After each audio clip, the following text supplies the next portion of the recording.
Welcome to the Sweep College Baseball Show. The baseball season is now upon us, so let's jump right into it, starting with the preseason rankings. A little caveat here. Preseason rankings just mean absolutely nothing. We've seen it year after year, especially last year with the consensus top two teams overall from the preseason rankings. Texas A&M and Virginia just didn't even make the postseason. Had a terrible, terrible regular season. Both teams showed some potential, but they were just by far the most talented teams on paper, it seemed like, to start the year, and just showed none of that. So, really puts a little bit of a caveat on things. You never know what's going to happen with a specific team, even if they seem like one of the most talented teams. Sometimes the chemistry is just off, and you never know with injuries what can happen and really derail a season that way. But there were some glaring issues, especially with A&M first season with their head coach last year. So maybe some people could have predicted that, but with the talent on paper, it just did not seem very likely that this team wasn't even going to compete in the postseason. Now, looking at the D1 composite rankings provided by College Baseball Hub, which shows just the cumulative rankings from the major top college baseball rankings, those being D1 Baseball, Perfect Game, NCBWA, Baseball America, USA Today, and The Athletic.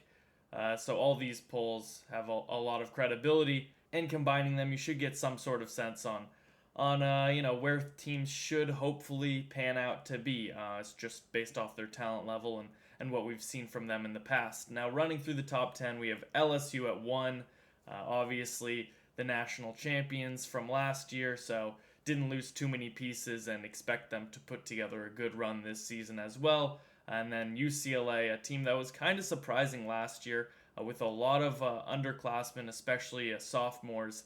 Now all those players turned to juniors. They made the College World Series last year, so expect them to do just that exact same thing, especially with the pieces they added in as well. Number 3, Georgia Tech.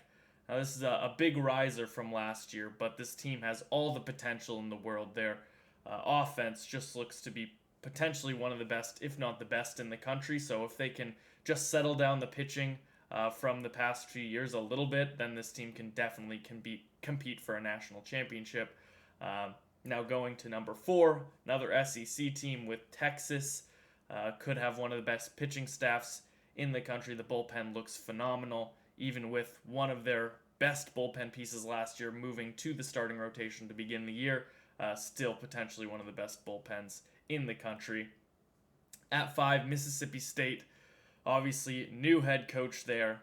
So a lot of expectations riding on the shoulders. They brought in a huge transfer class, and they're always talented no matter what. This Mississippi State program funds phenomenally, and the fans really show up. This is the sport. So Mississippi State really looking to get back to they were a few years ago and make a run in the postseason, and hopefully with new coach and a lot of new players with a bunch of talent, this team can make a run for it. But you never know. Maybe there is that similar situation to Texas A&M like we saw last year with a new head coach. Might take some time settling in to leading a team in the SEC, but Texas came in their first year in the SEC and really showed it to the conference by winning the regular season title. Now after that, another group of SEC teams with Arkansas at 6 and Auburn at 7. Now here are the SEC teams. I feel like there's a little bit of a jump here from Mississippi State and Texas. I think those two teams are probably some of the most talented, and Arkansas, Auburn, they probably have great recruits every single year and are extremely talented, but there are those question marks that I have in my head with these two teams.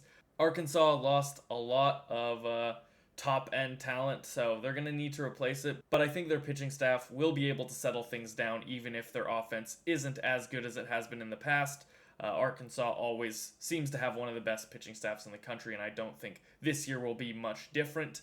Now, looking at Auburn, this is an SEC team that I have some question marks about being in the top 10. I'm not sure if they really lie. I feel like this is kind of a team in the second grouping of the SEC. There usually is that drop off from those top few teams to the next group. They're still going to be extremely talented and put up a great fight in the SEC, but I just see a little bit of a separation and don't really think they're going to end up being a top 10 team in the rankings come the end of the year, but you never know if they have a few good series in the SEC that can really flip things on their head. Now at 8, Coastal Carolina, the runners-up from last year. They kept a lot of their players. Their pitching staff looks phenomenal. Offense hopefully will get a little bit better than it was last year. They weren't an amazing offensive team, but just kind of did the job that they needed to do and let the pitching staff lead the way there. Now at 9, we have TCU. This is a team that bet on their young players last year to get experience, similar to what UCLA did 2 years ago. And they had a pretty good year, even though they went 0-2 in regionals. They still made it there and got some valuable postseason experience. So I expect this team to do very good things in the future. And all those players getting a year older, getting more experience under their belt, should do wonders for this team and have them vying for a potential top spot there. Now, wrapping out the top 10, we have North Carolina. I like this team a lot. Obviously, Jason DeCaro is still there as a number 1 pitcher and could be the best pitcher in college this year if things turn out right. He has all the talent in the world and still super young. Even though he is a junior, he is on the younger side. So I really think this North Carolina team could turn it up. They did lose a decent amount of talent. They lost the conference pitcher of the year last year, but I think they might be able to replace it with Jason DeCaro. Even though he still was there last year, I think he could make that next step up that we were kind of expecting him to make last year. I think this could be the year where he really puts it all together. The SEC always seems to dominate the top 25, which makes sense. They put the most funding into the sport, the fans really show up, and obviously the players are going to follow that. So not super surprising that the rankings are scattered with SEC teams, but it will be interesting to see which teams separate themselves as that upper echelon in the conference, like we see year after year.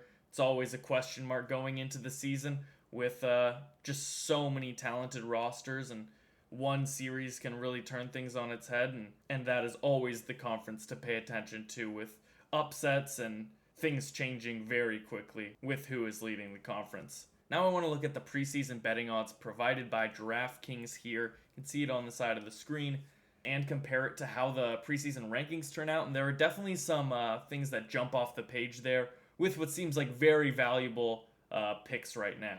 Starting with UCLA, ranked number 2 and having odds of plus 1,200. I think that's pretty good, pretty valuable. The real question mark for UCLA, I don't really think it's a question mark that they're going to win the conference, but the talent that they will be facing week in, week out is not as good as they would be seeing if they were in the SEC or ACC. So just about once that environment shows up, when they are facing these top upper echelon teams, because it doesn't really seem like the Big Ten has many of those teams, will UCLA be able to handle the pressure against a team that is a lot more capable than they're seeing regularly? Now at number 3, Georgia Tech at plus 2,800 is looking like an extremely valuable bet to make. They do have some question marks with the pitching staff and having a first-time head coach, but he was kind of groomed into that position over the past few years with their previous head coach retiring. So I think they could really hit the ground running, and this offense can just dominate any team that it comes up against. So the pitching just needs to be good to be able to handle what's going on. Now after that, TCU preseason ranked number 9 with a plus 5,000 odds to start the season. That is very, very tasty. From my perspective, this team could be extremely good. They have some postseason experience, and they were very young last year with one more year added on. Plus 5,000 looks very good to start the season. Similarly, Louisville at plus 5,000. They made the College World Series last year. They keep a lot of their players. They are extremely aggressive on the base path. They're 15th overall ranked to start the season, and I can see that going up if they perform to their ability. Once they get on the base path, they can just wreak havoc with how fast their players are. So, with how this team already made the College World Series last year, I think this is a very good-looking bet as well. Now, some SEC teams, they're always going to be at the top of the preseason betting odds, so you got to look for that next grouping of them. I'm looking at Florida and Ole Miss right now as teams that are at the back end of the rankings, but they have top-end talent. Florida might have the best 1-2 punch in their starting rotation pitching-wise, and they're sitting at plus 4,000 right now. So if those two guys can match their potential, they could really lead this Florida team to dominate the SEC and put themselves in a great position like they always do to make a deep run in the postseason. And yeah, with just two really good pitchers, that puts you at such an advantage, especially come the super regional round where you're only playing a best of three series. So Florida looking very tasty preseason. Ole Miss, there are a lot of question marks with this team, but with Hunter Elliott coming back this year, he is one of the preseason favorites to win Pitcher of the Year, not even in the SEC, but in the country. So if he can do what he does on Friday nights, then this team can really take the lead there. And if you can get a win on that first day, it really sets you up for the rest of the weekend. Now, next up, Miami. They have Daniel Cuvée and a few other good players, so if he can really lead this team, I think this Miami team could be very good. Their odds are plus 6,500 right now, ranked 23 preseason.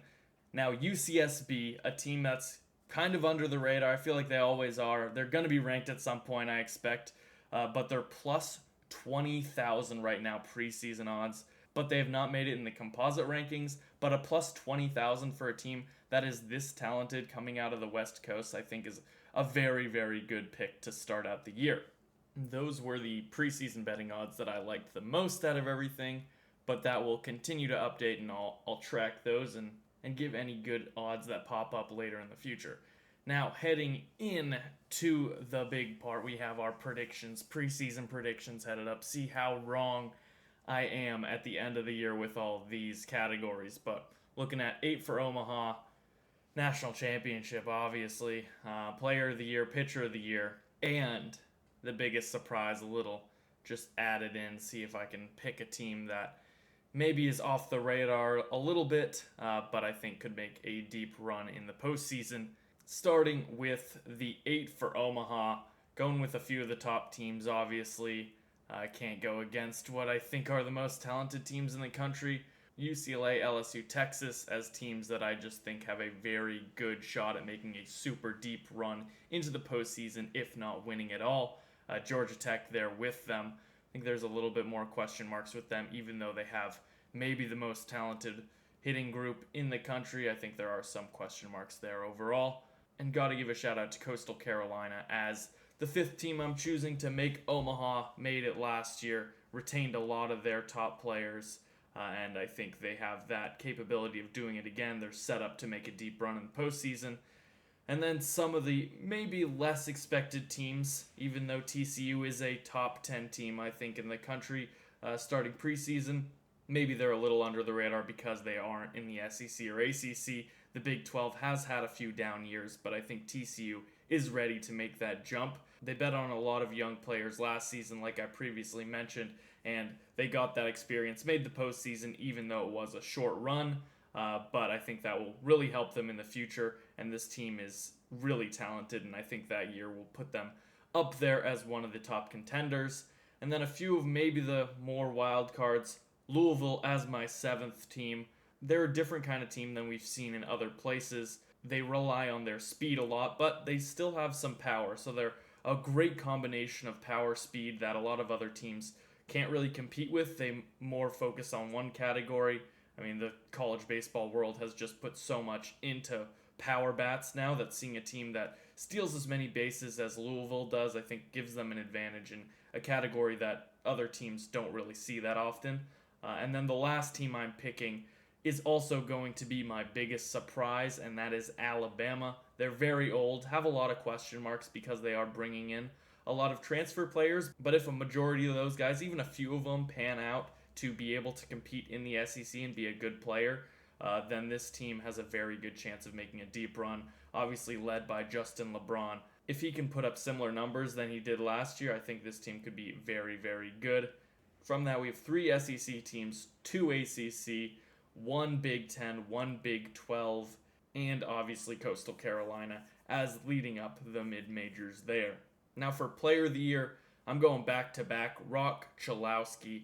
Just can't look past him. Led this UCLA team so well last year, and I don't think there's going to be any stop from him. Just put up similar numbers, and if he does that, one of the best defensive players already. If he can continue to put up that offensive firepower, then I think he could easily go back-to-back with that Player of the Year Golden Spikes award potential.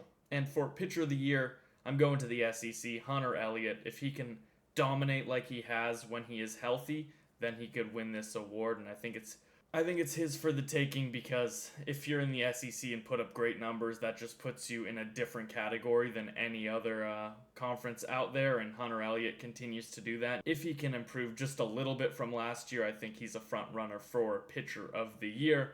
Already mentioned biggest surprise being Alabama, just because they are in that maybe third tier of the SEC preseason wise, where people think they're going to end up being maybe that 10 to 13 range. I think they have a very good chance of rising up that and being a lot better than people expect to start the year with how old this team is. And now for the big one, national champion. Who do I think is going to take it all? It's hard looking past UCLA, but I do think their inexperience playing those top tier teams throughout the regular season might bite them in the end. I do really think they're going to make it to Omaha, but past that point, they are going to be facing some of the top teams. Even before that, most likely they'll be facing an SEC team at some point, but it should be interesting to see how they handle the atmosphere when it is a huge crowd in their opponent's favor. So I think I'm going to lean towards Texas. It feels like Texas's year. Always bet on an SEC team when winning the College World Series, and I think this year it could be Texas. They have a very good pitching staff, could be the best, and a lot of very good offensive players as well. Won the regular season last year in the SEC in their first year in the conference, so really no growing pains, and they might just be able to build on that this year. They have all the talent in the world, and I think Texas could be that SEC team now to win it all this year. Thanks for watching, and keep an eye out for more college baseball content. See ya.